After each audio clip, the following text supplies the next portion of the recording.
The technology I suggest to use for this exit ticket is Kahoot. Kahoot.it is easy to use. I personally think it's the best tool to use at this moment. It is easy to create assessments. It's easily accessible for students. Students will see it as a fun game, so the students you'll be able to engage and have fun with the students as well as assess all the students at once as they play the game. It is paperless, so you don't have to keep track of multiple pieces of paper, and it will show you where the students stand after the assessment is done. You can use any device that connects to the internet to play this game. It's highly rated by teachers all around the country.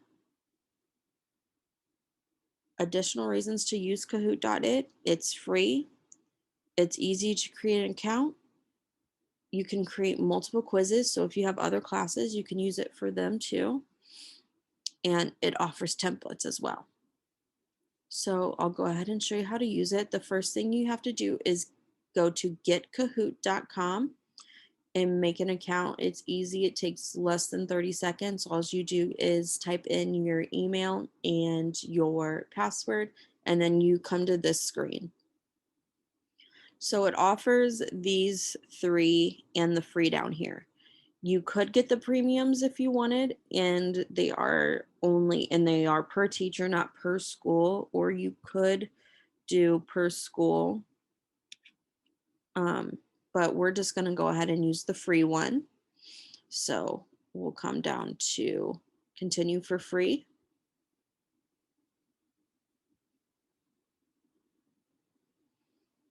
Okay, and so now you can look through here, you can see the different kind of themes that they have to offer. You can see what's in your library, in your drafts. You can show your favorite ones that you've kept and Kahoots that's been shared with you. You can show groups that you've been a part of.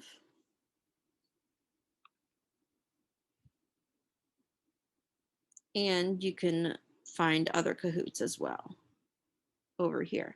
So we're going to go back to home, and what we're going to do is go to create.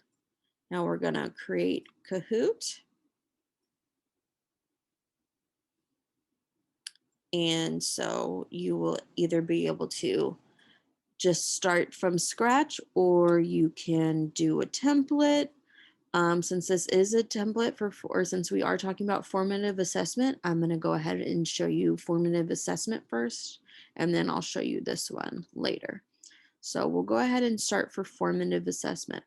Now, all of these give you the type of question. They give you suggestions for the type of question that you should ask. So this one says, determine what type of knowledge you're trying to assess. Replace it with a simple introductory question.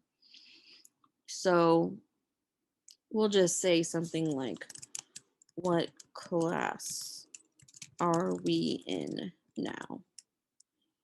And you'll come down here and it shows you where to put the answers that you need. So this one has to be the correct answer. So we're gonna go ahead and delete the text that's already in here. And we'll say art history class. Okay.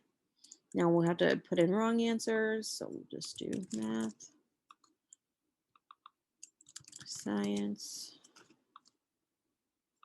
and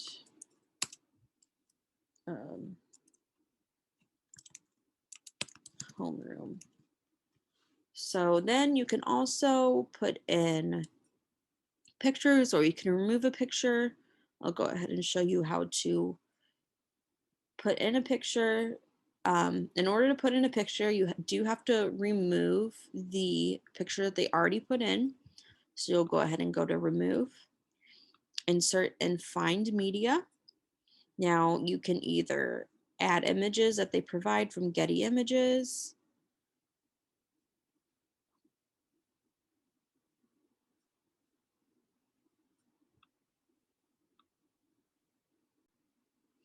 Okay, so you'll come here and you'll come to media.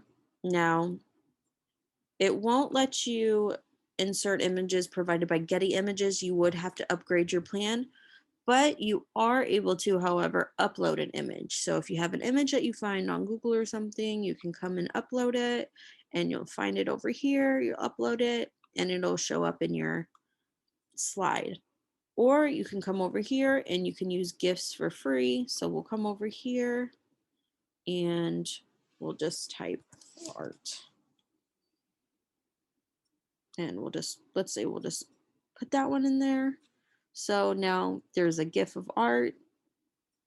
And now go to the next slide. Now that that one's done, that is basically set up as the same way. It also, again, tells you to use the language and vocabulary that you'd like to use.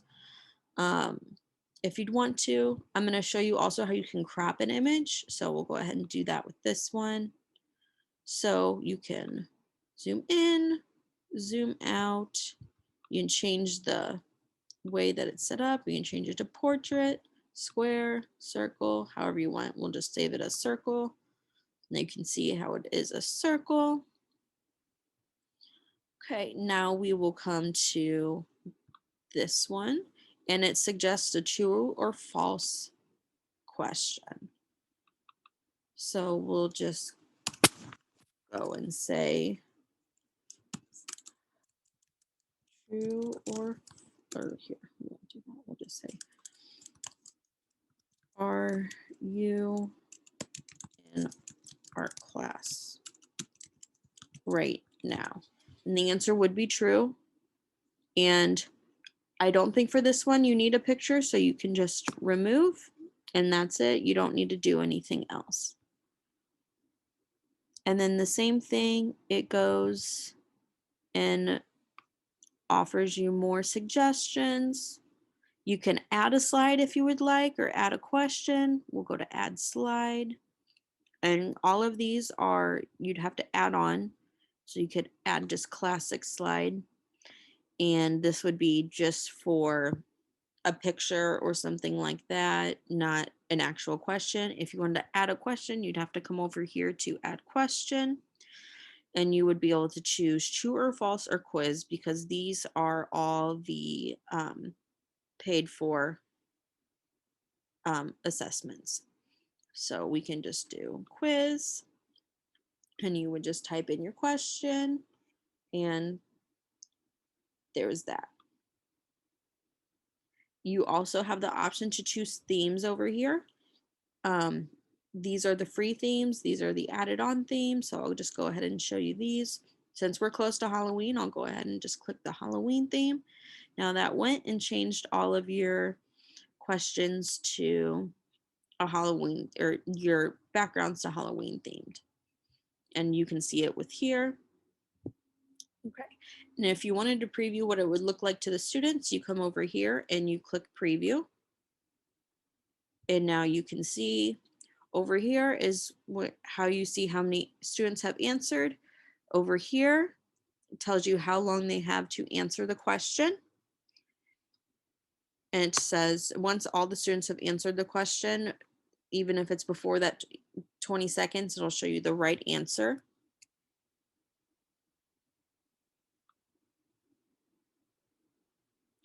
You can also change, if you decide, you can change the amount of time that each question takes. So this sets it at 20 seconds. You can do it for 10, longer, whichever you would like.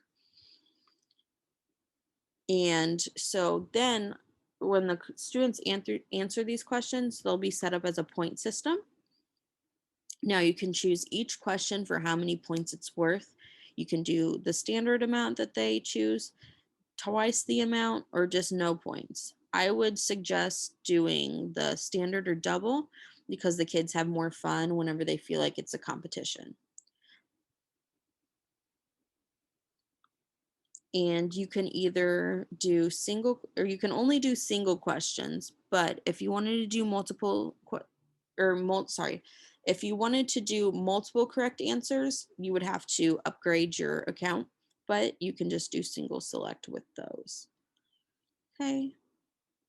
So now that you've done that, you're going to go ahead and go to save. So it gives you the option to fix the slides that since we have some things missing, um, I'll go ahead and just click fix. And I'm just going to delete these slides now since we are no longer using them.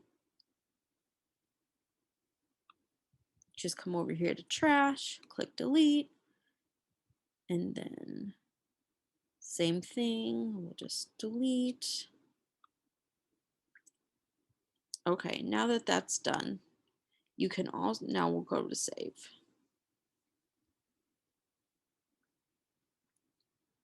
Now that you'll come to library, and you can see that we have our Kahooted in our library. So what we'll do is go to start.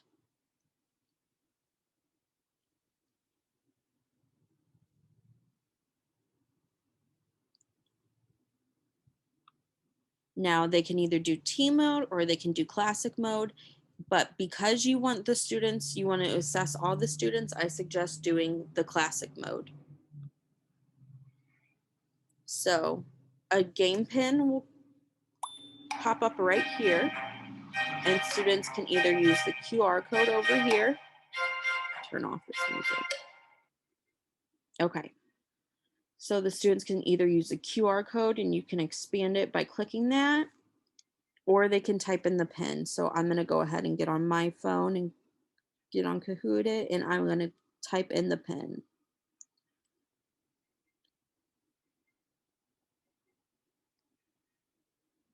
Okay, now once the students type in the pin, they'll go ahead and type in their name. Okay, we're just gonna click out of that. Now you can see that my name is entered into here. If you wanted to click on it, you could to exit them out. Let's say they choose an inappropriate name, which is very likely to happen. You can go ahead and click it and make them choose a new name. So that kicked them out of there. I'm gonna go ahead and answer the pin again.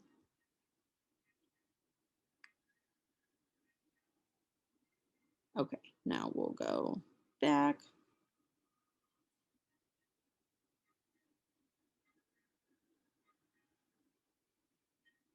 Okay, so now you see on there. Now we'll go to start.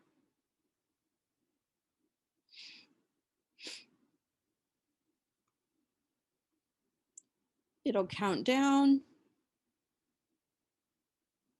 and it will show the question before showing the answers.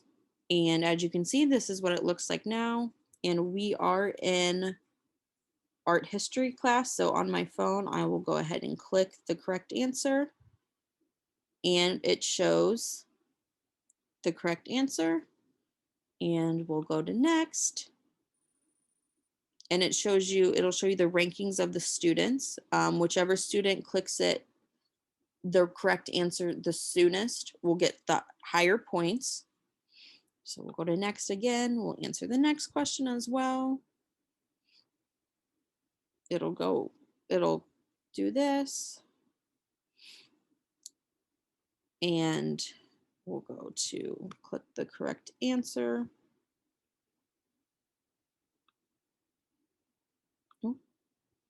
And same thing, you see what happened. So that is the end of Kahoot It. It is so simple to use, and whenever you are done, you can get a feel of how the students are doing. You can, it will also show you whenever all the students answer the questions, how many students chose which answer. So it'd show you that, let's say 25 students chose the correct answer, one chose incorrect, and two here and two there chose also incorrect answers.